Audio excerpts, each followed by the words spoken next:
একদম নূতন একটা খাবার। কাঁঠালের আটি নিয়েছি, আটিগুলো আমি এভাবে ছুলে নিয়েছি, পেঁয়াজ নিয়েছি আর মুরগির মাংস। আটি আর পেঁয়াজ দিয়ে কিছুটা সময় ভেজে মাংসগুলো দিয়ে দিয়েছি।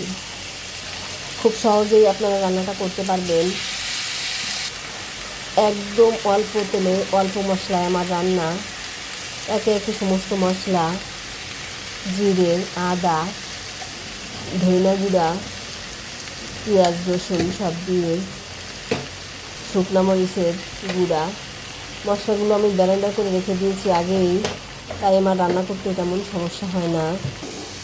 সমস্ত মশলা দিয়ে কিছুটা সময় এভাবে কষিয়ে নেব।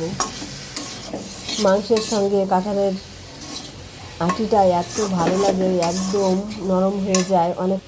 মাংসের সঙ্গে, মাছের সঙ্গে সত্যি আটিগুলো এত ভালো লাগে।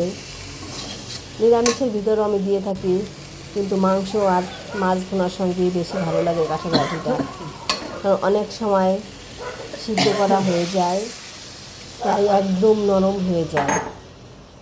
আমি এখানে গরম জল ব্যবহার করেছি, গরম জলটা দিয়ে দিলাম। এখন আমার 5 মিনিট সময় লাগবে, যেহেতু আমি গরম জল দিয়ে দিয়েছি। নেড়ে চেড়ে এখন শুধু কিছুটা সময় জাল ওঠার অপেক্ষা। তরকারিতে যখনই বলকটা আসবে তখনই কিন্তু আমার তরকারিটা রান্না হয়ে যাবে, কারণ কষানো হয়ে গিয়েছে সুন্দরভাবে।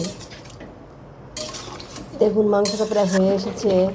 দিয়ে দিলাম গরম মশলা।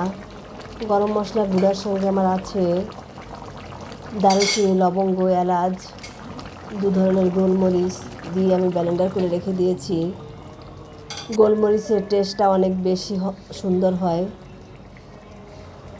তাই আমি গোলমরিচটা বেশি ব্যবহার করি। এখন দিলাম কয়েকটা কাঁচামরিচ, 2টো কাঁচামরিচ দিয়ে মাংসটা কিন্তু নামিয়ে নেব। একদম শুকনা শুকনা করেই রান্না হয়েছে, মাখা মাখা বেশি পছন্দ হয় আমার।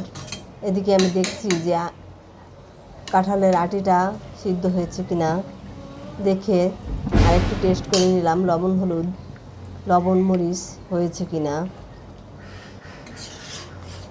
এখন নামিয়ে নিয়েছি। দেখুন কালারটা যেমন হয়েছে, খেতেও কিন্তু তেমন হয়েছে। আমার চ্যানেলটা একদম সাধারণ রান্না, সামান্য তেল মশলা দিয়ে যদি রান্না করে খেতে চান আর সুস্থ থাকতে চান, তাহলে আমার চ্যানেলটা আপনারা একবার দেখে বুঝে নিতে পারবেন। সত্যি সাধারণভাবে অসাধারণ খাবার।